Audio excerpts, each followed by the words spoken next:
Louvo a Deus por estar aqui nesta manhã. E eu pedi ao Senhor que me desse uma palavra, colocasse a palavra no meu coração. E eu quero ler com vocês a palavra que o Senhor colocou no meu coração. Uma palavra que você já ouviu diversas vezes. Mas Deus é especialista em falar conosco novamente. Quando Jesus ressuscitou, os discípulos tiveram que ouvir novamente Jesus dizer: era necessário que o Filho do Homem fosse preso, fosse crucificado, fosse morto e ressuscitasse ao terceiro dia. Jesus já tinha falado isso para os discípulos diversas vezes. Ele voltou a falar isso para os discípulos, para que eles pudessem se lembrar da obra de Deus nas suas vidas. Deus fala conosco todas as vezes que a gente abre a palavra de Deus. E a palavra de Deus é sempre nova. Quando a gente vem para a igreja, a nossa oração devia ser: Deus, fale comigo novamente. Deus, fale comigo novamente. E eu quero pedir que você abra a sua Bíblia no livro de Lucas.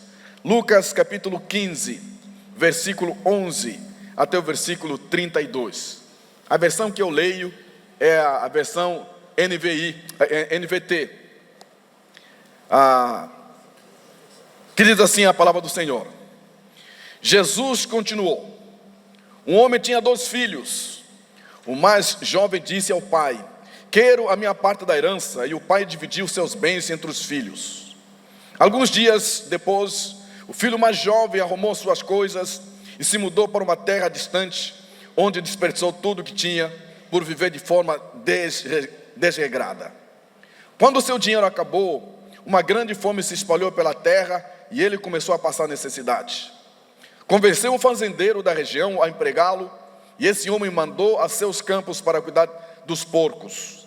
Embora quisesse saciar a fome com as vagens dadas aos porcos, ninguém dava coisa alguma.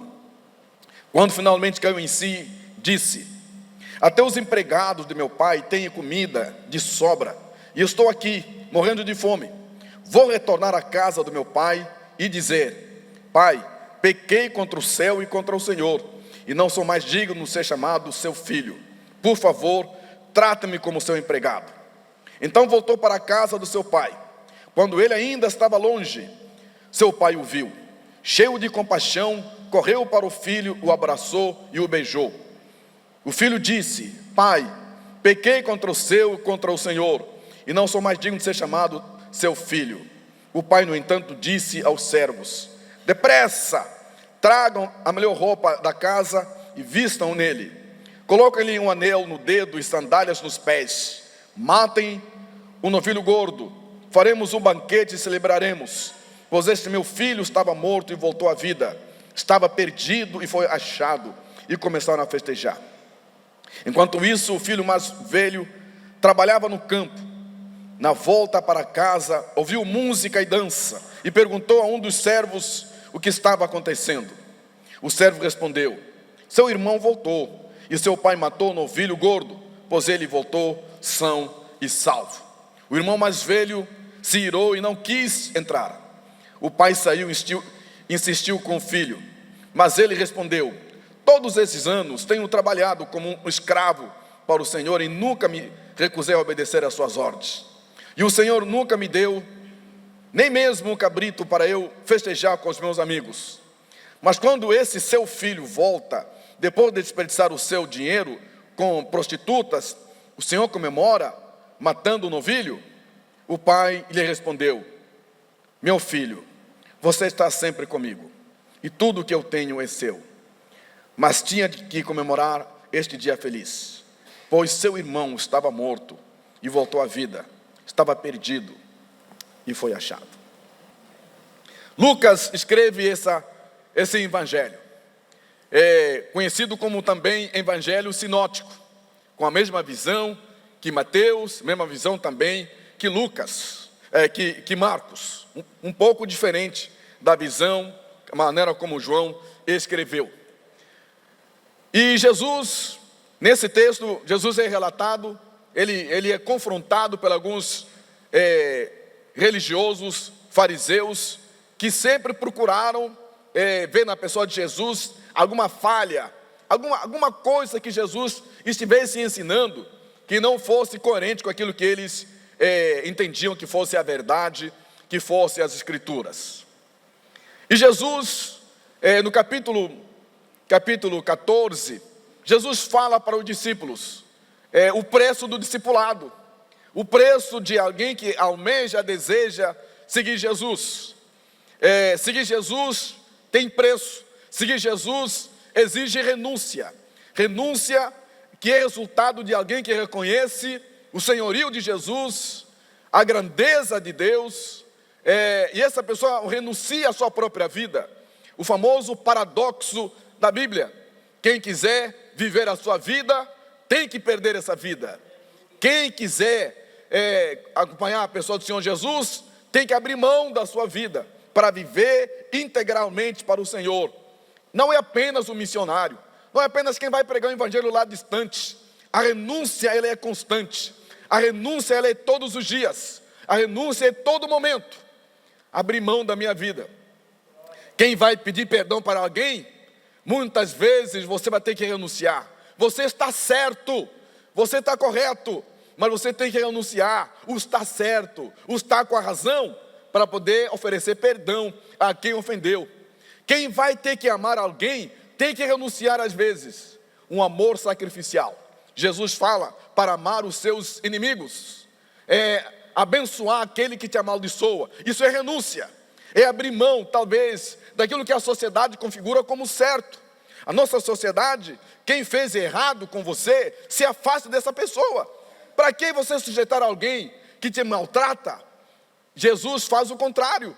Ele diz: olha, se alguém te amaldiçoa, abençoe essa pessoa. E se alguém é seu inimigo, ame essa pessoa e ore por essa pessoa. Isso exige renúncia. Abrir mão de valores que talvez nós aprendemos na sociedade. Valores que talvez a nossa família ensinou. Alguém que diz assim: olha, eu nunca levo o desafio para casa. Para mim falou, já recebe na hora. Mas Jesus vai dizer, vai ter que ficar quieto, vai ter que ficar calado. Às vezes você está certo, a pessoa que está falando contigo está errada. Mas em nome do amor, por causa do discipulado, por causa da obediência a Jesus, tem que abrir mão disso e dizer: eu te perdoo. Naquela época, quando um romano estivesse caminhando em alguma direção, e ele estivesse carregando um peso sobre a sua cabeça, e ele cruzasse com o judeu, havia uma lei de que o romano, poderia obrigar o judeu a dar meia volta, a voltar para onde ele estava saindo, mas agora carregando o peso que não era dele, o peso que era do seu inimigo, porque os judeus consideravam os romanos seus inimigos. E Jesus diz assim: se o teu inimigo te convidar, te pedir para caminhar 1 milha, caminhe 2. Talvez ficou uma coisa meio no ar na cabeça dos discípulos, porque a lei dizia que era 1 milha e não 2. Por que Jesus acrescenta mais 1 milha? Para contradizer o meu coração e o seu coração, de que caminhar em obediência a Jesus é sempre algo a mais. É sempre algo a mais que você terá que fazer por amar a Deus, por seguir a Jesus. Então, nesse dia, Jesus estava sentado e ali estava comendo com pecadores e publicanos. E os líderes religiosos olham para Jesus e eles imaginam: este homem não pode ser filho de Deus. Esse homem não pode ser alguém que ama a Deus. Não pode ser um profeta. Não pode ser enviado de Deus, porque ele está sentado e come com pecadores. Se você ler esse mesmo capítulo, Lucas capítulo 15, versículo 1 e 2, justifica por que Jesus contou 3 histórias. Os religiosos procuraram Jesus, viram que ele estava sentado com pecadores, e eles não se achavam que um religioso não deveria sentar com publicanos ou então com pecadores. E julgaram Jesus. E Jesus conta a história. E a primeira história que você vai ver é da moeda perdida, dracma perdida. Jesus conta para esses homens. Jesus não confronta eles, não diz para eles que eles estão errados, não diz para eles que a postura deles é legalista, religiosa. Jesus conta uma história para eles, a história da dracma perdida. Talvez para que os homens pudessem entender a moral da história, as lições dessa história, mas eles não entenderam. Talvez Jesus conta uma outra história, a história da ovelha perdida. Um homem que tinha 100 ovelhas perde uma ovelha, e ele vai em busca da que se perdeu. Ainda assim, talvez não ficou claro para eles. E agora Jesus conta a história do filho pródigo. Um homem que tinha 2 filhos, e um dos mais moços perde a herança do seu pai, que naquela época estava contradizendo os costumes, hábitos, valores daquela época. E o pai não julga o filho, simplesmente ele dá aquilo que o filho pediu, e ele vai embora, vai longe, gasta tudo. E depois veio uma grande fome naquele lugar, naquele país, como diz o texto, e ele começou a passar necessidade, não tinha como se sustentar. Procuram um fazendeiro que pudesse empregá-lo, e ele é empregado para cuidar de porcos, coisa que contradiz os judeus. Judeu considerava o porco um animal impuro. Judeu não podia cuidar, não podia trabalhar com porcos. Quando a Bíblia fala que Jesus, Marcos capítulo 9, que Jesus foi para a região de Gadara, ou Geraseno, naquela região que é chamada Decápolis, 10 cidades que estão naquela região, que tinha gregos, tinha romanos naquela região. É lá onde Jesus expulsa o demônio, e os demônios pedem para Jesus para entrar nos porcos. Aquela região era comum criar porcos, porque tinha também judeus, mas não era judeu que cuidava de porcos, eram os não judeus. Essa terra distante seria algo um pouco distante, fora da realidade judaica, fora da cultura judaica, fora do contexto social. Esse filho foi viver longe da sua própria cultura, longe do seu próprio povo, e lá ele começa a passar necessidade. E ele lembra que em casa do pai, até os empregados têm alimentos, mas ele passava fome, e ele volta para casa, ele cai em si que ele pecou, errou contra o seu pai, e ele volta para a casa do pai, mas ele volta humilhado, ele volta, creu piamente que ele cometeu algo errado, não deveria ter feito o que ele fez, e ele coloca para si 2 coisas: pedir perdão, porque ele pecou contra o céu. Pecar contra o céu, não é o céu onde tem as estrelas, não é o céu onde está Deus. A expressão pecar contra o céu, ele está dizendo: pequei contra Deus, o Criador dos céus e a terra, e eu pequei contra meu pai.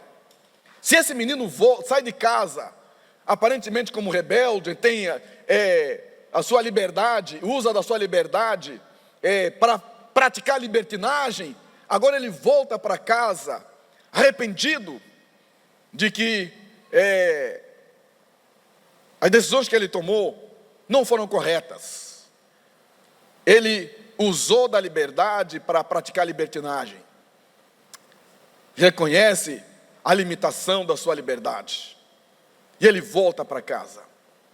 Mas o texto diz que ele ainda estava bem longe, e o pai o viu. E o pai viu o seu filho, e o pai reconheceu que é o meu filho. Talvez pelo jeito de andar, talvez pela forma como ele estava se movimentando. Eu me lembro que uma vez, lá em Curitiba, era mais ou menos meia-noite, fui à rodoviária pegar alguns irmãos angolanos que tinham chegado de Angola, e eu falei ia pegar o táxi. Na altura não tinha carro, não tinha veículo, e o taxista perguntou onde é que eu ia, e eu falei para ele, morava próximo da rodoviária. Ele disse assim: olha, eu estou há muito tempo aqui, a tarde toda à espera de uma vaga, era muito carro à minha frente, e agora que você chegou, puxa vida, você vai pagar menos, eu quero pegar uma corrida assim, que justifique o tempo que eu fiquei na fila esperando. Vocês são 4 aí, vão caminhando, ninguém vai fazer nada para vocês. Então, tudo bem, nós fomos andando, e daqui a pouco ele me chama: moço, vem. Aí, por quê? Por que o senhor está nos chamando? Não, eu vou dar corrida para vocês. E eu perguntei: por que o senhor mudou de ideia? Ele falou: eu percebi que vocês não são brasileiros. Eu falei: mas como é que o senhor percebeu? Ele falou: brasileiro não anda, parece que está dançando. E vocês estão andando, parece que está dançando. Parece que tem um jeito próprio das pessoas andarem. E os pais reconhecem o seu filho de longe. Pode estar no meio da multidão e falar assim: é meu filho. E esse pai reconheceu: meu filho está voltando. E ele vai ao encontro, não esperando o braço cruzado para dar bronca. Não, ele vai ao encontro do filho. E talvez se o filho tinha alguns remorsos, se esse filho tinha: meu Deus, como é que meu pai vai me receber? Chegar meio que ajoelhado, ele vê a postura do pai diferente. O pai corre e o abraça. O abraça, lhe dá um beijo. Beijo, abraço fala de acolhimento. Abraço fala de perdão. Você não abraça quem você não gosta, você não quer, você tem problema com essa pessoa. E esse abraço é abraço de Deus, é abraço de Jesus, que dá um beijo nele. E ele começa a dizer: pai, pequei contra você e contra o seu. E o pai diz: você é meu filho, já achamos empregados. Olha, tragam nova roupa, tragam nova sandália, matem o bezerro cevado. Esse menino estava perdido, foi achado. Esse pai não estava sozinho. Tinha um dos filhos, o segundo filho, que estava no campo, e ele volta. E ele volta para casa, escuta músicas, dança e pergunta: o que está acontecendo em casa? Olha, o teu irmão voltou, diz o empregado, e o seu pai matou o bezerro cevado. E ele não entra. E o pai fica sabendo, fala com ele: ô menino, entra, o teu irmão voltou, estava perdido, foi achado. Meu pai, esse menino que gastou tudo o que você deu para ele, voltou, o senhor recebeu, e o recebeu mais com festa? E o pai responde: era necessário receber o seu irmão. O filho diz: o seu filho. O pai responde: o seu irmão voltou. Era necessário a gente celebrar, porque ele estava perdido, mas foi achado. Algumas verdades podemos aprender com esse texto. Primeiro, eu quero falar sobre o amor incondicional de Deus. O amor de Deus é incondicional. Nesse texto a gente vê os líderes religiosos chegando até Jesus, colocando na sua mente a ideia de que se ele é filho de Deus, se ele é enviado de Deus, não deveria sentar com pecadores, não devia estar ao lado de pessoas que não amam a Deus. E aqui a gente aprende que Jesus, segundo João capítulo 1 diz: o verbo se fez carne, habitou entre nós, cheio de graça e de verdade. Jesus Cristo não veio cheio de verdade, veio cheio de amor. Sem amor, diz a palavra de Deus, a nossa fé é morta. Sem amor, os dons espirituais são sem nenhum efeito. Sem amor, a nossa evangelização vira proselitismo. A fé cristã é a fé de amor, que prega o amor. Deus é um Deus de amor.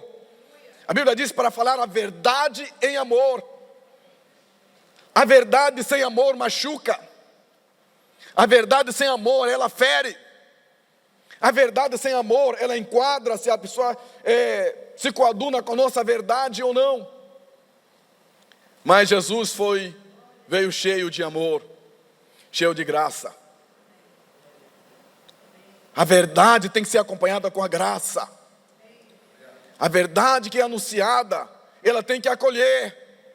Ela tem que acolher o necessitado, tem que acolher necessitado de carinho, de abraço, de perdão. E a gente vê primeiro, o que nós aprendemos com amor incondicional? Primeiro, a gente olha nesse texto, um pai que aceita a condição do filho de pedir a herança para ir embora. A rebeldia do mais novo. O filho mais novo pede ao pai: me dê a parte da herança que me pertence, e eu vou viver. E ele vai viver longe da casa do seu pai. Esse filho mais novo está prefigurando aqui esses homens que estão sentados com Jesus. Esse filho aqui fala de esses homens que são publicanos e pecadores, que estão no versículo 1 e 2 do capítulo que a gente está lendo. São esses que estão longe, são esses que estão distante de Deus, são esses que estão longe da comunhão com o Pai, esses que estão na rebeldia. São aquelas pessoas que não conhecem o amor de Deus. Alguns podem ser nossos vizinhos, podem morar em nossa cidade, mas alguns podem estar bem distantes. O ser humano que busca a sua liberdade, viver do jeito como eu quiser. Romanos vai dizer, Romanos capítulo 1, capítulo 3, vai colocar para nós, vai descrever para nós o retrato do homem no pecado. Diz a palavra de Deus: não há um justo nem um sequer.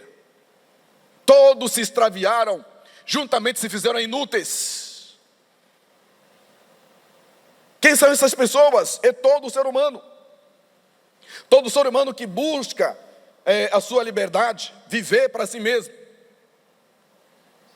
Deus não criou um homem para ele ser senhor de si mesmo. Deus criou o homem como criatura que vive a sua vida para honrar a Deus, louvar a Deus. Há no coração do homem, há na mente do homem, a ideia de Deus, os valores que Deus colocou, impregnou na sua alma, que tem a ver com o próprio caráter de Deus, a pessoa de Deus. Mas os homens querem liberdade, fazer o que eu quiser. A vida é minha, faço o que ela quiser. O pecado promete liberdade, mas escraviza. Muita gente está em busca de liberdade, mas elas são escravos de si mesmo, escravos dos seus desejos, escravos na sua forma de viver, não conseguem dizer não. Eu me lembro que uma pessoa me procurou, um casal me procurou para fazer o casamento dos jovens. E a igreja onde eu estou, nós temos, se eles vão casar, eles têm que ter um tempo de estudo da palavra de Deus, buscar na Bíblia princípios bíblicos. A Bíblia não é um livro de proibições, não pode isso, não pode aquilo, não pode isso. A Bíblia é um livro de princípios. Princípios da minha vida para com Deus, princípio da minha vida para com o próximo, princípio da minha vida para com a sociedade, princípio da minha vida para com a minha esposa, para lidar com o dinheiro. Tudo que eu viver neste mundo, que eu necessito para viver neste mundo, a Bíblia coloca princípios para mim. Mas os homens dizem assim: não, isso está errado. E aí o casal diz assim: pastor, a gente estava quase terminando o estudo. O casal diz assim: pastor, isso depois de 6 meses. Ele diz assim: pastor, eu gostaria de dizer uma coisa para o senhor. No dia do casamento, eu não gostaria que o senhor fizesse, na hora da cerimônia, usasse aquela expressão: o que Deus uniu, o homem não separe. E eu olhei para a menina, falei assim: oh, minha querida, você concorda com essa expressão? Ela: pastor, a gente combinou, é porque os tempos são outros, né? Eu falei: quais os tempos? Quais os tempos que são outros? A Bíblia diz que Deus é mesmo ontem, hoje e eternamente. Jesus disse que a palavra de Deus, o mundo há de passar, mas a sua palavra não vai passar. Que história é essa de que estamos em outros tempos? Esse tempo aqui é o tempo de Deus. Esse tempo aqui, a palavra de Deus ainda fala para nós. Querida, sabe por que Deus quis realmente que a gente tivesse a ideia de que quando a gente casa, não é um compromisso só com a minha esposa, ou da mulher com o seu marido, é um compromisso com Deus, é um compromisso com Jesus.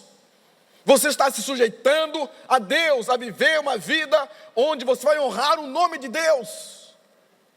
E olha só o que Paulo disse: homens, amem a vossa mulher como Jesus amou a igreja e se deu por ela. Querido, Jesus amou a igreja e se deu por ela. Perguntei para esse rapaz: você não vai se dar por ela, não? Você não vai ver uma vida onde você vai viver até morrer por ela, não? Querida, você não vai se sujeitar a ele, não? Não, é que os tempos mudaram. Eu falei: então tá. se vocês não se sujeitam ao Espírito da palavra de Deus, eu que estou falando para vocês, estou fora.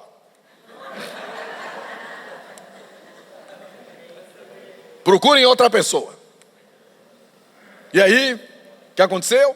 Uma outra pessoa casou, um outro pastor casou. Porque é assim, né? Porque se você fala a verdade de Deus, fala os princípios da palavra de Deus, o pessoal procura outra igreja, procura outro pastor, porque lá é mais fácil, lá ele me entende, lá ele me compreende. Talvez ele é igual Saul, sacrifica a ovelha pensando no povo, e não pensa na palavra do profeta. Tem que ouvir a palavra de Deus, tem que ouvir o que Deus está dizendo, e não o que agradar a multidão. Pois é, eles se casaram no sábado, mas na quinta-feira já estavam separados.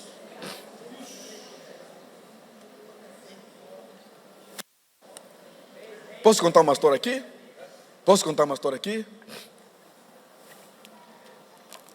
Durante 5 anos, eu fui pastor de uma igreja alemã lá em Curitiba, onde chegava na porta, os irmãos cumprimentavam em português e depois falavam alemão. E eu falava: irmão, não estou entendendo. Não estamos falando do senhor, não está falando mal do senhor, fique tranquilo. E eles continuavam falando. E ali, depois de um tempo, um rapaz falou assim: pastor, eu vou me casar. Vai vir família da Alemanha, do Rio Grande do Sul, e alguns vão vir do Canadá. Minha irmã mora no Canadá, com o marido dela, vai vir lá. Então, como eles nunca viram um pastor negro, eu não quero que o senhor faça o casamento. Falei: tranquilo. Mas na nossa igreja há uma regra: toda pessoa que casa aqui na igreja tem que fazer o curso de casamento, curso de noivo. Se você não fizer esse curso, não vai casar aqui na igreja. Procura outra igreja para casar. Já arranjei um pastor, beleza, o pastor que facilita as coisas, beleza, foi lá. E aí ele fez o curso de noivo. Eu estava na PUC do Paraná, para estudar, sexta-feira à noite, liguei para o pastor, o casamento era no sábado, dia seguinte, liguei para o pastor lá que ia fazer o casamento. Tudo certo para amanhã? Ele falou: tudo certo, houve um problemazinho com o advogado, mas já resolveu. Eu falei: onde tem advogado, tem fogo. Me dá o telefone do advogado. Me explica aí. Não, já resolvemos. Falou: já resolveu coisa nenhuma. Eu quero saber, porque se tem advogado nessa história, tem problema. Me deu o telefone do advogado. O advogado falou assim: quem é o senhor? Eu falei: eu sou o pastor. Mas já tem outro pastor que vai fazer o casamento. Eu falei: não, eu sou o pastor da igreja. Eu sou o pastor responsável na igreja. Então, pastor, tem um problema. A menina que vai casar amanhã, ela não é da igreja de vocês, mas ela é casada, juridicamente. Ela saiu da casa do marido dela há 9 meses atrás. Ela não tem divórcio, ela está casada legalmente, e ela tem 2 filhos. Vocês não sabem, só que o pastor falou que vai dar um jeito. Falei: querido, vamos ao seguinte, amanhã de manhã fica com o seu telefone ligado. Cheguei em casa, falei para minha esposa: amanhã você vai ficar a manhã inteira de oração. Quem vai dizer amém para terminar a oração sou eu, quando eu voltar da igreja.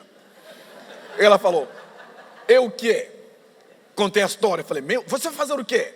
Cancelar o casamento. Você está louco? Eu falei: vou cancelar o casamento.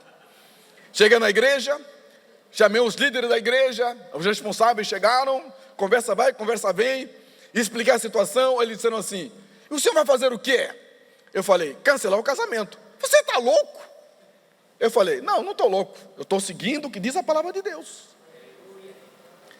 Pastor, esse casal alugou o buffet, tem gente que veio de fora do país. Eu falei: isso não tem a ver comigo.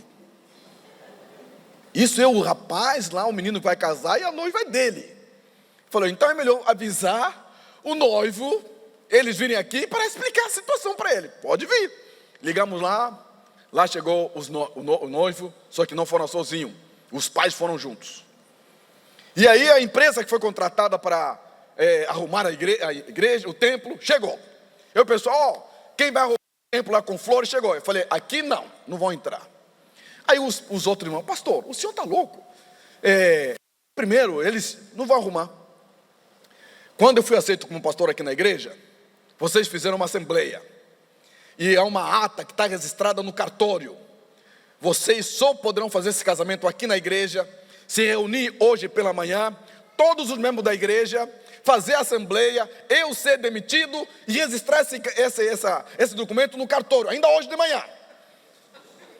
Se isso não acontecer, queridos, essa igreja aqui não vai ter casamento. Procura outro lugar para fazer casamento. Aqui não. Aí a mãe da noiva olhou para mim assim, falou, não é africano não, isso aqui é alemão. E conversa vai, conversa vem. O casamento era 18 horas. 16 horas, todo mundo tentando, uns falando assim, pois é, eu falei, contrataram um preto e ia dar nisso agora. O outro falou assim, olha, vocês contrataram um africano, por que não contrataram um negro brasileiro? Um africano, meu Deus do céu, ia dar nisso. Pois é, quem está dizendo isso são os membros da igreja, da diretoria da igreja. Eu falei, olha, para mim, a palavra de Deus é em primeiro lugar. Aí a mãe do noivo chamou todos. Vamos lá, todo mundo vem. E todo mundo sentou. E ela diz assim, senhor pastor, não tem um jeito mesmo? Eu falei, não tem. O jeito que eu dou para vocês é não casarem aqui. Por que casar aqui? Procura um restaurante, algum outro lugar, um ar livre, casamento lá. Mas aqui não. Aí ela olhou, filho, ela falou, mãe, meu sonho sempre foi aqui nesse templo. Olha só, as pessoas, vou casar fora, isso está fora dos meus planos. E a mãe diz assim, vocês não me conhecem, não sou da igreja de vocês, eu não acredito nas coisas que vocês falam. Eu sabia dessa história. Eu falei para o meu filho, isso não dá certo, está errado. Meu filho falou, vou dar um jeito. Eu conheço você, meu filho. Quando você fazia a coisa errada, eu dizia assim, quando você falava, vou dar um jeito. Lembra que eu falava para você, um dia você vai passar vergonha. Esse dia é hoje, meu filho. É hoje. E ela olhou para todo mundo e falou assim, olha, outra coisa, você não me conhece. Eu sou juíza. Meu filho sabia disso. E eu expliquei para o meu filho como as leis funcionam no país. O Estado brasileiro reconhece o casamento civil. Agora, você vai casar 2 vezes? Isso aqui no Brasil não pode. Mas quando vocês me chamaram hoje de manhã, eu falei para o meu marido, que está aqui ao lado, se essa igreja não é séria, vai fazer o casamento. Se essa igreja é séria, não vai fazer. Ela diz assim, olha, se o senhor fizesse o casamento aqui nessa igreja, na segunda-feira, entra um processo na justiça contra o senhor, como mãe eu quero que o senhor faça o casamento, como juíza eu vou te prender segunda-feira. O senhor não pode. O senhor está certo. O senhor verdadeiramente crê nesse livro aqui. Queridos, acabou a festa, aí o pessoal, e aí, como é que vai ser o pessoal que veio do Canadá? Eu falei, essa história não é comigo. Isso é as consequências do pecado. Pecado tem consequências. Ah, está pecando? Continue pecando, vai ter consequências. Deus pode até perdoar, mas as consequências você vai ter que lidar com elas. As consequências do pecado são pedagógicas. É para você não fazer mais. É para você ver as consequências. Porque se nesta vida você não saber lidar com o pecado, Jesus disse, não temam aquele que pode fazer algo com seu corpo. Temam aquele que não só com o corpo, mas também pode jogar a tua alma no inferno. Segunda-feira, a noiva liga para mim. Diz assim: pastor, eu me converti no sábado. Ó, menina, você não era crente? Ela falou: eu ia à igreja. Pastor, eu estou grávida. Nós queríamos casar para que a igreja não soubesse, a família toda, nem a família do meu noivo, sabem que eu estou grávida. Então o meu ex-marido, agora ele vai saber que eu saí da casa dele há 9 meses atrás, e eu me envolvi com o monstro da igreja, eu estou grávida. Então nós queríamos fazer o quê? Casar para ficar tudo legalizado, mas Deus não deixou. E ela disse assim: eu vou ter que lidar com isso. Você vai ter que lidar. E ela diz assim: pastor, eu não quero outro pastor para fazer o meu casamento. Eu vou fazer tudo. E aí eles fizeram tudo que tinha que fazer, o ex-marido, documento, tudo. E me convidou para fazer o casamento desse casal. Gente, em Curitiba, quando você fala assim, Santareno, fala assim, aquele que cancelou o casamento. Então, já tem lugar que fala assim: alô, quem está falando? Santareno. Ah, já ouvi falar de você. Você é aquele que cancelou o casamento, né? Aí meu filho começou a namorar uma menina e tal. Aí o pai da menina perguntou: de qual igreja você? Aí ele falou: quem é seu pai? Santareno. Já ouvi falar dele. Amor, perguntou para a esposa: é aquele mesmo, aquele que cancelou o casamento, né? Chego em casa, meu filho fala assim: pai, você cancelou o casamento? Então agora eu tenho que lidar com essa praga de que eu sou o que cancelou o casamento. Mas a verdade é, o ser humano busca a liberdade, quer viver a vida dele do jeito que ele quiser. Não, quando a gente casa, a gente tem compromisso com Deus e com o nosso cônjuge. Fazer o que eu quero, não. Fazer o que Deus orienta para uma vida a dois. Você que é filho, obediência ao pai. Meu pai é chato. Seu pai só é chato para preparar você, ajudar você a viver no mundo. Por isso que ele é chato. Agora, se ele não for chato, espere para você ver como é que o mundo vai te tratar. Segundo, o arrependimento e volta. Nós aprendemos com esse filho pródigo. O arrependimento e volta. O filho caiu em si. Eu pequei contra o céu e contra meu pai. Esse filho não exige ser tratado como filho. Ele quer ser tratado como escravo. Deus não está preocupado em que você volte para Ele consertado. Deus quer que você volte para Ele quebrantado. A nossa tendência é voltar para Deus consertado. Eu não consigo me consertar. O pecado que está em mim impede com que eu consiga me consertar eu por minha própria conta.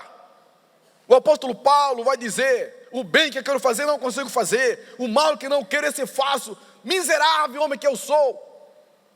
Quem poderá me libertar do corpo sujeito a essa morte? E ele vai dizer: graças a Deus por Jesus Cristo nosso Senhor. Aleluia. Esse filho que estava longe volta para casa arrependido, caiu em si. E arrependimento é a primeira coisa que você tem que fazer. Como filhos de Deus, nós deveríamos ser prontos para o arrependimento. Prontos.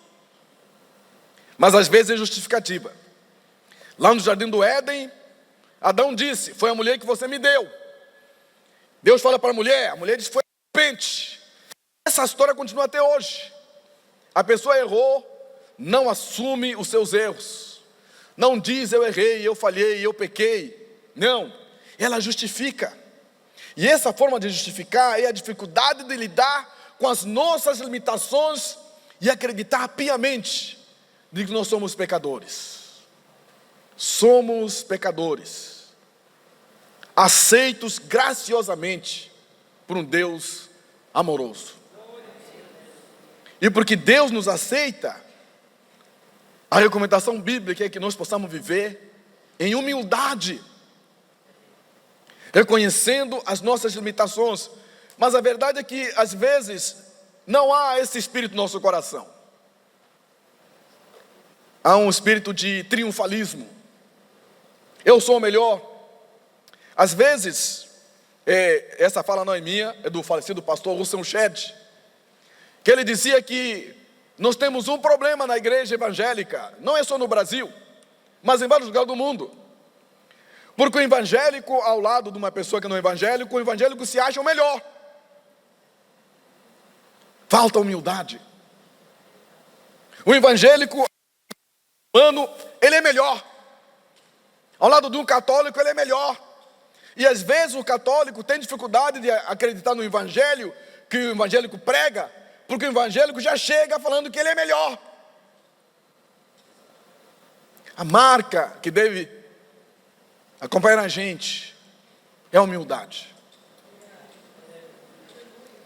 Lá em Curitiba, uma menina que foi contratada por uma empresa do irmão, escritório de advocacia. A menina entrou no escritório, viu alguns quadros, mas não tinha nada de Bíblia. E aí então, no horário do almoço, ela foi numa livraria evangélica, comprou aquelas fitas, crendo no Senhor Jesus Cristo e será salvo. Deus é amor. E ela foi colocando esses quadros, esses panfletos nas paredes, sem consultar lá o irmão que era o dono da empresa. Daqui a pouco, o irmão voltou para a empresa, olhou aqueles... Quem colocou isso aqui? Os cristãos que trabalhavam ali disseram: é aquela crente ali, é aquela evangélica. E ele chamou essa irmã e falou o seguinte: ó, minha querida, antes de você colocar esse negócio nessa parede, a tua responsabilidade com Deus aumentou demais. Antes de você colocar essas frases, você já assistiu às Olimpíadas? Já viu aquele esporte que o atleta vai, salto em altura? Ah, já vi. Então, quando o atleta consegue pular o sarrafo que está em cima, o que eles fazem? Eles aumentam. Aí ele falou assim: então, você agora aumentou. Você aumentou o sarrafo para mais em cima agora. Se você fizer alguma coisa de errado na empresa que suja o nome de Deus, você mesma pede demissão. Mas antes de ir embora, tire tudo isso que está na parede. Muito bom. Aí, segunda, terça, ela foi contratada segunda, terça, quarta, quinta, sexta-feira, ela lembrou que domingo ia dar aula da escola dominical. Ela precisava tirar foto, cópia de alguns desenhos para as crianças colorir. Então ela esperou o momento que todos iam almoçar. Então, na ponta do pé, ela foi até a máquina de tirar cópia, e aí ela foi tirando as cópias, mas tinha uma moça lá da empresa que não foi almoçar. Ela chegou até a máquina, na hora que ia tirar a cópia, falou assim: isso aqui é um processo? São processos aí? Não, é coisa da igreja. Aí ela falou assim: ué, você pode usar a empresa para tirar cópia, coisa que é da tua igreja? Isso é certo? Ela: meu Deus, e agora? E aí quando o irmão chegou, ela estava chorando. E ela falou: eu errei. Errou como? Eu estava a tirar xerox. Eu caí da escola dominical. E para usar na igreja. Eu para usar para Deus. Aí ele falou assim: se você tivesse pedido, eu até teria autorizado. Mas você tirou clandestinamente. Você sabia que essa empresa tem gente que não é cristã, mas por causa do seu testemunho, essas pessoas não vão crer no Senhor Jesus. E agora? Eu preciso desse emprego, meu Deus, eu preciso. Ó, querida, você sabia que as pessoas hoje estão contratadas pela sua capacidade intelectual, mas mandadas embora pelo seu comportamento? Então, querida, aquela conversa que tivemos na segunda-feira ainda está valendo. E ela foi tirando todos aqueles panfletos e foi embora da empresa. Tem lugares que os evangélicos não são bem vistos. Tem lugares que ser evangélico não é muita coisa não. Melhor não falar. Melhor não falar. Se falar, vai dizer assim: epa, chegou aquela crente, chegou aquele crente. Se for pastor, então, misericórdia. Tem alguns lugares, eu vou a algum hotel Ibis, Rio de Janeiro. Fiquei lá hospedado. Perguntaram, próximo lá, aquele aeroporto, aquele hotel próximo do Galeão. Na hora que eu estou a fazer meu check-in lá, o que o senhor faz? Falei, eu sou pastor. Deveria ter falado que eu sou professor. Sou pastor. Aí ele, tem que pagar agora. Falei, não, eu vou pagar depois. Ele falou, não, pastor tem que pagar antes. Falei, por quê? Já veio muita gente aqui no hotel. Pastor, na hora de ir embora, falando assim: olha, quem vai pagar está vindo aí. O outro está passando, quem vai pagar está vindo aí. O pessoal está indo embora, quem vai pagar está vindo aí. Foi ver, Deus te paga, não tinha nada, foram embora. Não, humildade. Nós somos pecadores igual os não cristãos, e fazemos de tudo para viver em santidade diante de Deus. Isso não nos coloca numa posição de que somos melhores. Arrependimento, arrependimento, todos os dias. Todos os dias. Terceiro, já estou terminando, querido. Terceiro, um abraço do Pai. Versículo 20 até o 24 fala deste abraço carinhoso do Pai. Essa cena é emocionante. Deveria ter um filme do pai correndo em direção ao seu filho para lhe abraçar e dizer: você é meu filho. Você estava longe, mas você está perto. É um abraço de restauração. A igreja é a comunidade do abraço. E eu fiquei feliz aqui nesta manhã, porque enquanto a gente estava cantando, eu vi muita gente indo para cá e para lá, abraçando todo mundo. Abraçando todo mundo. Uma comunidade que abraça. Uma comunidade onde você sente ao toque da pessoa com outra pessoa. Não é uma comunidade onde cheio de não me toque. Não, não me toque. Não, é uma comunidade onde as pessoas estão com os braços para abraçar. Nosso Deus é um Deus que abraça. E Ele abraça a mim, a você, mas Deus abraça todos os povos. Interessante que nessa guerra que está acontecendo lá agora, tem gente orando por Israel, mas não pelo Irã. Tem gente orando pelo Israel, mas não pelos palestinos. Que Deus é este? Que Deus é este que a gente está falando? Eu participei de um congresso de missões, onde eu era um pregador e um outro irmão era americano que ia pregar. Só que na igreja, na conferência missionária, no domingo ia pregar um irmão americano. A igreja lotada, mas assim, tinha teatro, tinha jogral, tinha louvor, tinha não sei lá o quê, e faltava 5 minutos para terminar o culto. E aí o pastor falou assim, chamou o irmão americano que ia pregar, e ele falou: olha, irmão, desculpa aí o tempo, só 5 minutos. O irmão ia pregar, foi convidado para pregar só 5 minutos. E era naquela época que os Estados Unidos invadiram o Iraque. E aí ele diz assim: irmão, não vou pregar muito, mas vou fazer só umas perguntas aqui. Quantos aqui amam missões? Levanta a mão. Os irmãos levantaram a mão, aleluia. Quantos aqui têm orado pelos missionários? Levanta a mão. Os irmãos levantaram a mão, aleluia. Quantos aqui têm orado pelos missionários em todo o mundo? Levanta a mão. Quantos aqui têm orado pelos Estados Unidos? Levanta a mão. Então levanta a mão. Quantos aqui têm orado por Saddam Hussein? Ninguém levantou a mão. Quantos aqui têm orado pelos iraquianos? Ninguém levantou a mão. Ele falou assim: queridos, eu vejo que o vosso Deus é americano. Aí ele foi sentar.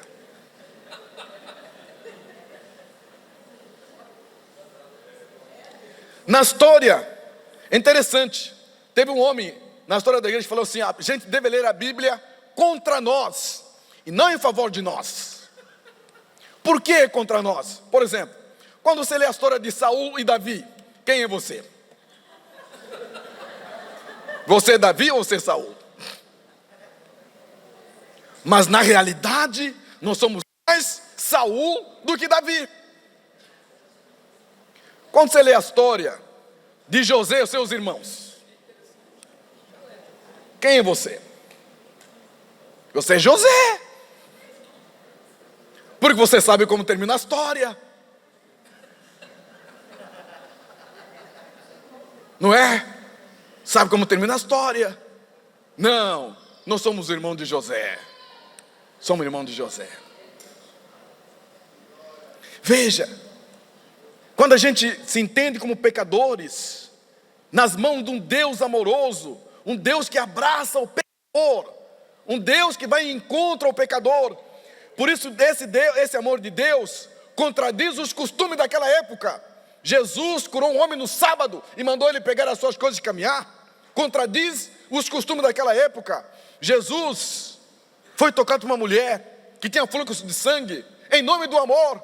Jesus falou para a mulher: não é bom dar o pão dos filhos aos cachorrinhos. Mas a mulher diz assim: olha, os filhos comem das migalhas que caem na mesa dos filhos. E Jesus atendeu aquela mulher em nome do amor.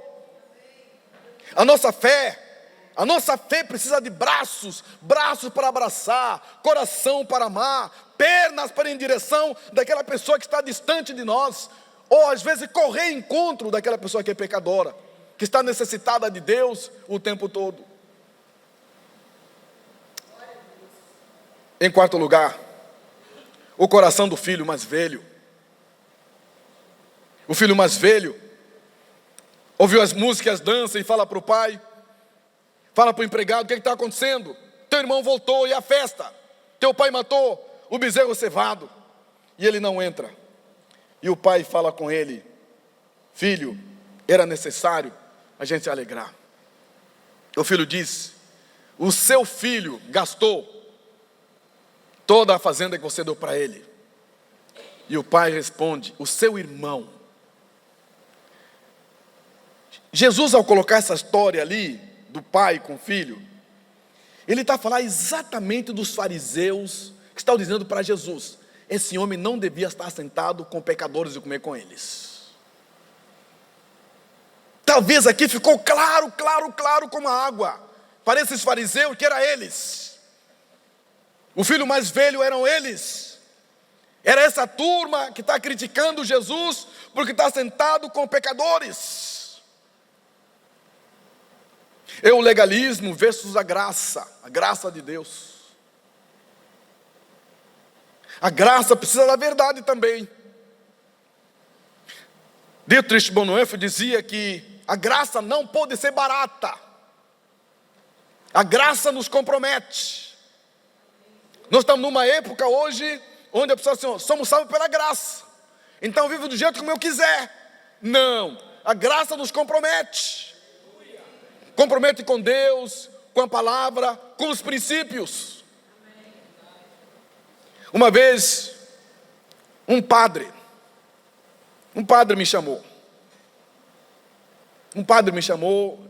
E ele diz assim: olha, eu fui visitar os meus familiares na cidade. Ele citou a cidade. E lá eles começaram a falar, conversa bem, e começaram a falar de igrejas e falaram de você. Falaram de mim? É? Quem? Citou o nome das pessoas. Eu não conheço as pessoas. Ele falou assim: senhor pastor, minha irmã, marido dela, os meus sobrinhos confiam muito no senhor. Cuidado com as coisas que você faz com a tua vida. Porque imagine que o senhor pise na bola. O que vai acontecer com a minha irmã, meu cunhado e os filhos dele? Cuidado como você está andando. Chamei o senhor aqui para isso. Você não tem seu compromisso com Deus, com a tua família. Estou chamando agora o senhor, tem com a minha família também. O senhor foi lá, pregou, eles gostaram, amaram, e eles estão de olho em você, estão seguindo você. Leve a sério esse Jesus que você está falando. E pasmem vocês, o padre me convidou para pregar na igreja católica. E eu perguntei para ele: mas aí vou pregar o quê?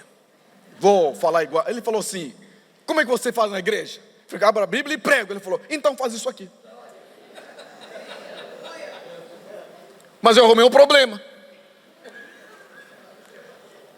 Porque a igreja falou assim: o pastor não pode ir na igreja católica. O pastor não pode. Oh, pastor não pode. Oh, que igreja que é? O pastor não pode, meu Deus do céu. O pastor vai na igreja católica. Eu falei, vou pregar a Bíblia lá. O padre pediu para pregar a Bíblia, igual na igreja evangélica. Mas lá é a igreja católica, está cheio de santo. Ele falou, querido, os santos deles são menos perigosos que os santos evangélicos. Os santos católicos têm boca, mas não fala. Evangélico tem boca e fala.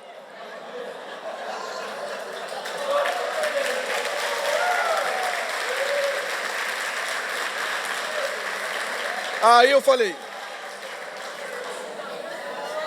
os santos católicos têm os olhos, mas estão fechados lá. Santo evangélico está olhando como é que você se vestiu, que carro você tem agora. O santo evangélico católico está lá preso, não sai daquele lugar. O santo evangélico está olhando. Você fez festa, não me convidou. Você foi almoçar, não me convidou. Foi comer aquela muqueca gostosa, não me convidou.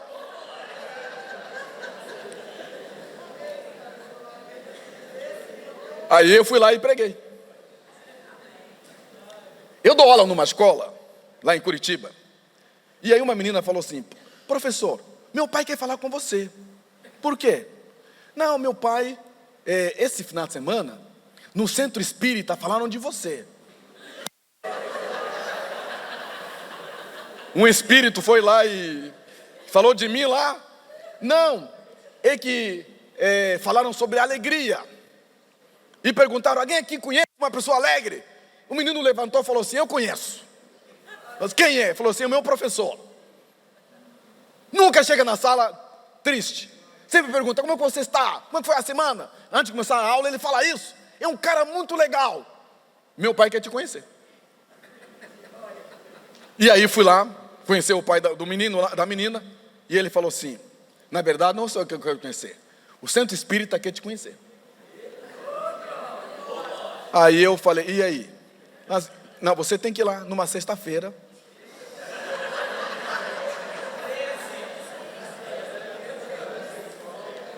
Aí falei com alguns irmãos, falou assim, está amarrado em nome de Jesus. Falei, irmão, orem por mim. E lá eu fui no Santo Espírita. Mas gente, irmão, se tivesse assim um ar-condicionado e eu sentisse alguma coisa, eu ia achar, meu Deus do céu, né? Mas não aconteceu nada disso. Eu entrei, muita oração, oh Jesus, muita oração, oh Jesus, oh Senhor Jesus, oh Jesus. Você falou assim, vai cair demônio aqui, vai se manifestar. Falaram, você pode falar. Eu falei assim, eu nunca imaginei que eu era uma pessoa alegre. Se você soubesse meus problemas e minhas tristezas, eu nunca imaginei que eu fosse uma pessoa alegre. Mas legal que os meninos viram que eu sou uma pessoa alegre. Mas então, como é que você explica a sua alegria? Falei, aí é outra coisa. Deve ser por causa de Jesus. Como eu estava no centro espírita, eu tinha que pregar. Tinha pouco tempo, tinha que aproveitar. Aí eu falei assim, olha, a doutrina espírita diz que Jesus não ressuscitou. Então aí eu falei assim, olha, eu creio em Jesus Cristo. Eu recebi Jesus como meu Senhor Salvador. Jesus Cristo veio morar na minha vida. Ele mudou a minha vida. Eu creio que Jesus Cristo é a pessoa que Deus enviou. Deus amou o mundo de tal maneira que mandou seu Filho Jesus, que se encarnou, nasceu da Maria, 100% Deus, 100% homem, viveu como homem, foi crucificado na cruz, morreu pelos nossos pecados, foi sepultado e ao terceiro dia ressuscitou. Eu creio em Jesus, Ele mora no meu coração, eu acho que é Ele que faz com que eu seja alegre. Ele falou assim, podemos mudar a história? Eu estava no centro espírita, talvez nunca mais aquelas pessoas vão ouvir falar do Evangelho, mas naquele momento eu tive a oportunidade de pregar o Evangelho.